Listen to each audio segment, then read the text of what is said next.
마태복음 1장 18절부터 마지막 절까지 함께 봉독하시도록 하겠습니다. 예수 그리스도의 나심은 이러하니라. 그의 어머니 마리아가 요셉과 약혼하고 동거하기 전에 성령으로 잉태된 것이 나타나더니 그의 남편 요셉은 의로운 사람이라. 그는 드러내지 아니하고 가만히 끊고자 하여 이 일을 생각할 때에 주의 사자가 현명하여 이르되 다윗의 자손 요셉아 내 아내 마리아 데려오기를 무서워하지 말라. 그에게 잉태된 자는 성령으로 된 것이라. 아들을 낳으리니 이름을 예수라 하라. 이는 그가 자기 백성을 그들의 죄에서 구원할 자이심이라 하니라. 이 모든 일이 된 것은 주께서 선지자로 하신 말씀을 이루려 하심이니 이르시되 보라 처녀가 잉태하여 아들을 낳을 것이요 그의 이름은 임마누엘이라 하리라 하셨으니 이를 번역한즉 하나님이 우리와 함께 계시다 함이라. 요셉이 잠에서 깨어 일어나 주의 사자의 분부대로 행하여 그 아내를 데려왔으나 아들을 낳기까지 동침하지 아니하더니 낳음의 이름을 예수라 하니라. 아멘. 우리가 마태복음 1장을 시작하면서 이 8절부터의 말씀은 예수 그리스도께서 어떻게 낳으셨는가를 말씀하고 있습니다. 예수 그리스도가 잉태된 것은 성령으로 잉태되었다라는 말씀을 지금 하고 있습니다. 이 말씀이 오늘 예수 믿는 우리들에게 어떤 의미의 말씀을 주시고 있는가? 마리아가 성령으로 잉태되어져다라는 그 이야기는 하나님의 약속이 성취되어져다라는 것을 말씀하고 있습니다. 어떻게 성취되어졌느냐? 이 마리아는 남자를 알지 못하는 여자로서 성령에 의해서 잉태되어져다라는 얘기입니다. 그래서 요한복음 1장의 14절 말씀처럼 말씀이 육신이 되어서 우리 가운데 오신 분이다라는 말씀과 연결이 되어집니다. 예수님이 말씀이셔다라는 이야기를 사도 요한은 바로 천지를 지으신 말씀이신 하나님이다라는 얘기를 하고자 하는 것이었고 또 성령으로 잉태되었다라는 얘기는 하나님의 말씀 안에 있는 성령이 신을 입는데 처녀 마리아의 몸을 빌어서 이 땅에 오셔다. 그 이유가 그럼 무엇인가? 그 이유는 아담의 후손으로 남자의 씨를 빌어서 이 땅에 태어난다면 아담의 그 죄를 다 물려받은 자이기 때문에 로마서 5장 12절에 있는 말씀처럼 한 사람 아담의 죄로 인해서 죄가 세상에 들어오고 죄로 말미암아 모든 사람이 사망에 이르렀기 때문에 로마서 3장 10절의 말씀처럼 의인은 없나니 이 세상에 하나도 없다라는 거예요. 이 세상에 의인은 하나도 없다. 그 얘기는 인간으로 이 땅에 태어난 자들은 아무도 우리의 죄를 위해서 대속제물이 되어줄 수 없다라는 것입니다. 우리의 대속제물이 되어줄 수 있는 것은 죄가 없는 사람이어야 된다. 이 세상엔 죄가 없는 사람은 하나도 없고 오직 하나님만이 죄가 없으신 거룩한 분이신데 그 거룩하신 하나님이 사람의 몸을 입고 와야지만 우리의 죄사함을 위해서 죽어줄 수 있는 분이 되어질 수 있다. 그렇기 때문에 처녀 마리아의 몸을 빌어서 이 땅에 오셔다라는 사실입니다. 처녀 마리아의 몸을 빌어서 왔기 때문에 사람으로 태어났어도 아담의 죄를 물려받지 않았다. 그 이유는 그 씨는 남자의 씨를 가지고만 물려 내려오기 때문에 여자는 뚫레라 그래서 여자는 밭이다. 다만 그 씨를 심는 밭일 뿐이지 그 땅에 씨를 뿌릴 때 사과를 심으면 사과씨, 배를 심으면 배를씨가 나오는 거지 땅이 어떤 씨를 물려받게 하는 것이 아니기 때문에 여자의 몸을 빌어서 바로 예수 그리스도가 아담으로 생명이 있는 그 다음에 살려주는 영으로 이 땅에 오셨다라는 사실이에요. 이것이 마리아가 성령에 의해서 아들을 낳는 거에 대한 잉태되어진 진리의 하나입니다. 그 다음에 두 번째는 처녀가 이제 아들을 낳으리니 그 이름을 예수라 하라 이렇게 얘기를 합니다. 이 예수라고 하는 말을 마태복음 1장 21절에 말씀하시기를 저가 저의 백성을 저들의 죄에서 구원할 자다. 예수라는 이름은 우리를 죄에서 구원할 자다라는 이름을 가지고 오신 거예요. 그러니까 예수라는 이름은 구원자라는 이름입니다. 그런데 요한복음 17장 11절을 보면 아버지께서 내게 주신 그 이름으로 내가 저희들을 보전하였나이다. 그런 말씀을 합니다. 그렇다면 이 예수라는 이름은 아버지의 이름이라는 거예요. 성부 아버지의 이름. 근데 성부 아버지 이름을 출애굽기 3장 15절을 가보면 내 이름은 여호와라 그렇게 말씀하세요. 모세가 아니 내가 저들에게 가서 뭐라고 말합니까? 그랬더니 하나님이 그때 말씀하시기를 뭐라고 하시냐면 나는 아브라함의 하나님이요 이삭의 하나님이요 야곱의 하나님이라고 말씀하십니다. 그러면서 하시는 말씀이 이는 나의 영원한 이름이요 대대로 기억할 나의 표호다. 이렇게 말씀하세요. 왜 하나님이 여기서 당신의 이름을 영원히 기억할 이름이면서 당신의 표호라는 단어를 쓰고 그리고 왜 아브라함의 하나님, 이삭의 하나님, 야곱의 하나님이라는 말을 하셨는가? 이 마태복음 1장 17절에 아브라함으로부터 그 다음에 다윗까지가 연례돼요. 다윗으로부터 바벨론에 끌려갈 때까지가 연례돼요. 바벨론에 끌려간 때부터 예수 그리스도가 오실 때까지가 연례되라고 이 구분을 한 것은 우리에게 무엇을 말하고 있느냐? 하나님은 처음부터 하나님의 어떠한 분인가를 우리에게 말하고자 하실 때 하나님은 구원의 하나님이시다라는 것을 말하고자 하심. 그 구원의 하나님이신 것을 아브라함에게 나타나셔서 아브라함에게 약속을 하셨어요. 그 약속을 아브라함에게 하시고 아브라함에게 그 어떤 개인의 약속을 가진 자가 되게 하고 아브라함의 혈통 중에서 이삭이 그 약속을 같이 가진 자가 되어졌어요. 야곱에게도 같은 약속을 줬어요. 그런데 아브라함과 이삭과 야곱은 아브라함의 후손이기는 하는데 하나님이 그 약속을 그 아브라함에게 한 약속을 이삭에게 주고 야곱에게 줄 때는 이 사람들이 각각 한 사람의 개인 구원과 같은 개인적으로 하나님이 여호와 하나님이 만나 주셨어요. 하지만 야곱에게 약속을 하신 그 이후에는 야곱으로부터 12아들이 태어나면서 개인 구원으로 하나님이 나타나 주시고 개인의 구원자가 되셨던 것 같은 하나님이 이제 12아들을 낳게 되면서 12지파가 되어지고 다윗을 왕으로 해가지고 이스라엘이라는 나라가 건설이 되어지면서 하나님은 그들에게 이제는 개인 구원이 아닌 교회 구원, 이스라엘이라는 나라 구원, 한 덩어리, 한 공동체의 구원을 말하고 계신다는 것을 우리가 알 수 있습니다. 그 족장시대라고 말하던 그 시대는 아브라함에게 나타나셨고 이삭에게 나타나셨고 야곱에게 나타나시면서 나는 구원의 하나님이라는 것을 그들에게 개인적으로 알게 하시고 믿게 하시고 그리고 그 구원의 일을 이루셨어요. 그 하나님이 아브라함에게 약속했던 약속, 너로 말미암아 천하 만민이 복을 얻으리라고 하는 그 약속을 이루시기 위해서 이스라엘이라는 12아들, 야곱의 12아들, 12지파를 형성하게 하시고 그 12아들, 12지파로 이스라엘이라는 나라를 세우시고 그 나라의 구원자, 나라의 하나님,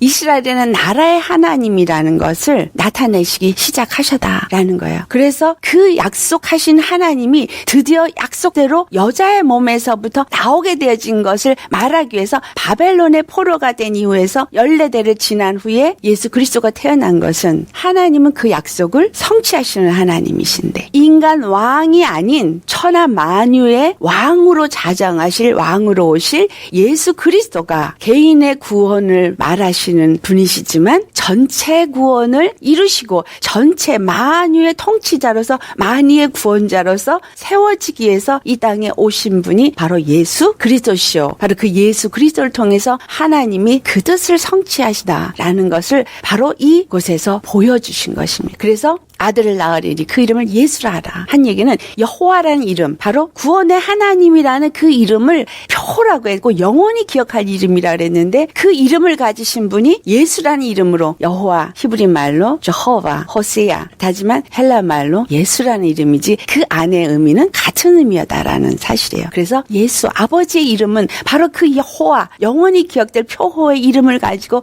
오셔서 그 구원을 드디어 마지막 때에 이루시고자 오셨다. 라는 사실입니다. 그래서 예수님이 이 땅에 오셔서 예수라는 이름으로 오셨는데 23절을 보면은 이사야를 통해서 예언했던 말씀이 이루어지는 것을 말씀합니다. 23절에 그의 이름이 임마누엘이라 하는 단어를 사용합니다. 임마누엘이라 하면서 우리와 함께 계시다. 이 말씀은 이사야서 7장 14절에 보라 처녀가 잉타하여 아들을 낳을 것이요 그 이름을 임마누엘이라 하리라. 이 말씀 바로 예언이 드디어 성취되었다라는 것을 다시 한번 이 마태복음 1장 23절에 말씀하고 있는 것입니다. 예언의 성취, 오실 메시아로 이분이 오셨다라는 성취를 말씀하는데 이제는 아브라함 개인, 이삭 개인, 야곱 개인 또는 이스라엘이라는 어떤 그 보이는 나라의 하나님이 아니라 모든 사람들의 하나님, 만유의 하나님이 되시기 위해서 오셨고, 그리고 그 이름이 임마누엘이라. 무슨 말이냐면 우리와 함께 계시다. 이것은 어떤 의미를 주냐? 하나님이 함께 하시는 곳은 어디예요? 하나님의 임재가 이루어지는 곳은 어디입니까? 그것은 바로 성전이죠. 하나님이 임재하시고 하나님이 그곳에 머무르시는 곳은 이스라엘 사람들이 너무 잘 압니다. 그것은 광야에서 성막을 지었을 때, 성막이 완성되었을 때 하나님의 임재가 임하고, 예루살렘 성이 완성되었을 때 하나님의 임재가 임하고, 하나님이 우리와 함께 하신 임마누엘 하시는 것은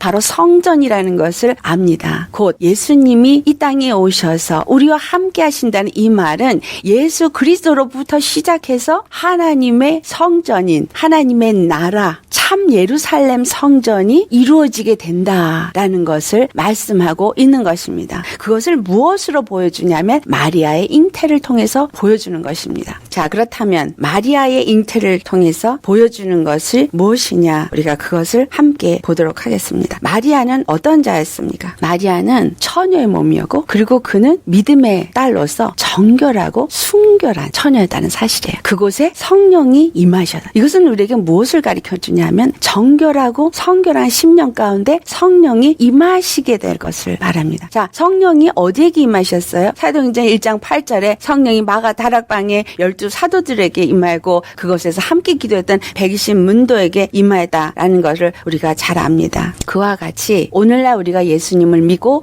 예수님의 피로 정결함을 입은 거룩한 하나님의 자녀, 그의 어린 양의 아내가 되어진 10년 가운데 성령이 임하신다라는 것을 말씀하는 것입니다. 자, 성령이 임하시니까 마리아가 남자를 알지 못하지만 그 안에 아들을 잉태하였어요. 우리가 예수님을 영접하고 예수님의 그 십자가의 보혈로 말미암아 거듭남으로 정결함을 입은 하나님의 교회가 되어지고 하나님의 성전이 되어지면은 임마누엘 하신다라는 거예요. 성령님이 우리 안에 임하신다라는 얘기죠. 우리 안에 임하시면 마리아가 아들을 잉태할 때 그 이름이 예수라 하라 한 것과 같이 우리 안에 잉태 역사가 일어나야 되는. 무슨 잉태? 성령으로 말미암아 아들을 잉태하는 역사. 자, 우리 심령 속에 누가 임해야 되는 거예요? 예수 그리스도가. 예수님이 내 안에 잉태되어져서 예수님이 내 안에서 자라나서 예수님의 생명이 자라나고 예수님의 영이 내 안에서 자라나서 마리아가 아들을 이 세상에 낳을 때 그 아들이 세상의 빛이라고 말했어요.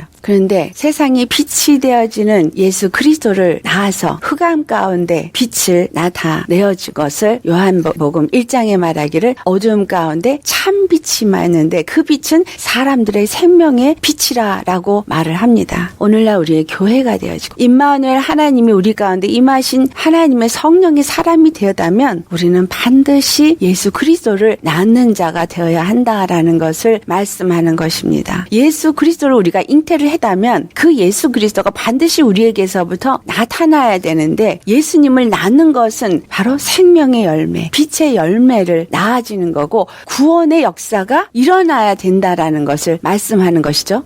예수님이 내 안에 임했으면 예수라는 이름이 저의 백성을 저의 죄에서 구원할 자라 함과 같이 내 죄가 사함을 받은 것뿐만이 아니라 다른 영혼도 살려주는 그러한 역사가 일어나는 것이 바로 예수 이름이 나타나는 것이고 구원주가 나타나는 것이고 구원의 역사가 일어나는 것이다 라는 거예요. 아담으로 오셨지만 고린도전서 15장 45절에 그 아담은 살려주는 영이라 그렇게 말씀해서 내 안에 예수님의 영이 임하셨으면 그 살려주는 영에 의해서 내가 산자가 되어지고 또한 그 영이 나를 통해서 나타날 때 나를 만난 자들이 살아나는 역사가 일어나기 때문에 바로 구원의 역사가 일어나고 구원의 예수님이 그를 통해서 나타나지게 되어지니까 아들이 이 땅에 오고 아들 예수가 이 땅에 나타나지는 것이다 라는 것입니다. 그래서 마리아의 잉태는 마리아가 정말 성령으로 잉태한 거가 맞느냐, 정말 그 하나님의 아들이라고 말할 수 있는 것, 이런 거를 따지고 그걸 증명하려고 애쓸 것이 아니라 분명히 이 마태복음 1장에 성령으로 잉태되다는 것을 마리아의 잉태를 바로 그 남편인 요셉 요셉에게 말씀하셨고 분명하게 그것을 말씀하고 있습니다. 또한 오늘날 이 신약에 살고 있는 우리에게 성령이 우리 안에 임하셔서 우리를 통해서 보이지 아니하는 하나님이, 보지 못했던 예수님이, 말로만 듣던 예수님이 드디어 내 육체 가운데 나타나는 것을 우리는 경험하게 됩니다. 아멘. 그래서 우리는 바로 예수를 낳는 정결한 심령이 되어야 합니다. 데살로니가 후서 3장 16절에 평강의 주께서 친히 때마다 날마다 우리에게 평강을 주시고 주께서 너의 모든 사랑과 함께 하시기를 원한다라는 말씀을 합니다. 주님이 우리와 함께 하십니다. 이것이 임마누엘이죠. 그런데 에스겔서 48장 마지막에 주님이 하신 말씀이 뭐냐 하면 성전의 이름을 여호와 삼마라. 자, 내가 예수님의 성전이고 바로 예수님의 교회고 예수님의 사람이라면 여호와 삼마, 여호와께서 거기에 계시다. 임마누엘 하신다. 나와 함께 하시고 나와 동행하신다. 이것은 바로 내가 하나님의 성전이 되게 하시는 것이다 라는 것을 말하고 있습니다. 그래서 내가 성전이 되어지고 또한 나를 통해서 예수님을 또 만나는 자들에게 예수님의 빛을 생명을 나타낼 때 그에게도 또 임마누엘이 이루어지고 그래서 둘이 하나가 되어지고 셋이 하나가 되어질 때 예루살렘 성전이 하나님의 교회가 세워지게 되어진다. 이 일을 위해서 예수 그리스도께서 이 마지막 때에 오셨고 또한 믿는 자들에게 성령을 보내주셔서 마리아가 잉태 예수를 낳은과 같이 우리도 또한 성령으로 예수를 낳는 자가 되어지게 하여 주신다. 그리고 그 일을 하고 계신다라는 것을 우리는 이 말씀을 통해서 알아야 합니다. 교회인 나는 반드시 누구를 낳아야 돼요? 예수를 낳아야 돼요. 각 사람이 교회이기 때문에 예수를 낳는 것처럼 교회라는 공동체의 무리 속에서도 예수가 나와야 되고 그것은 예수의 뜻이 이루어지는 것이고 예수님이 이 땅에 오신 뜻도 아버지의 뜻에 이루기 위해서 오셨고 그 일을 이루신 것처럼 바로 구원의 하나님이 그 구원을 이루실 때 개인 구원을 이루실 뿐만이 아니라 공동체의 구원도 이루신다. 그래서 개인 하나하나에게 예수의 이름을 주시고 임마누엘 하셔서 나로 하여금 정결한 신부로서 예수를 낳는 교회가 되기도 하시고 또한 교회의 공동체 거룩하게 된 심령들 가운데서 성령이 임하셔서 그들의 무리 속에서 또한 예수님을 나타냄으로 인해서 하나님의 그 공동체 영적인 이스라엘의 구원을 또한 이루시는 하나님이시라는 것을 예수 그리스도를 통해서 말씀하시고 그리고 이루신다라는 것이 오늘 이 말씀입니다. 임마누엘의 하나님, 저와 여러분의 하나님이십니다. 그래서 우리는 반드시 예수를 나타내는 자가 되어야 합니다. 아멘. 그래서 예수님만 나타내시고 생명의 열매만 나타내시는 그래서 주님과 늘 함께하면서 주님의 영광 가운데서 동행하시는 저와 여러분 되시고 임마누엘의 영광을 나타내시기를 예수 이름으로 축원합니다. 아멘.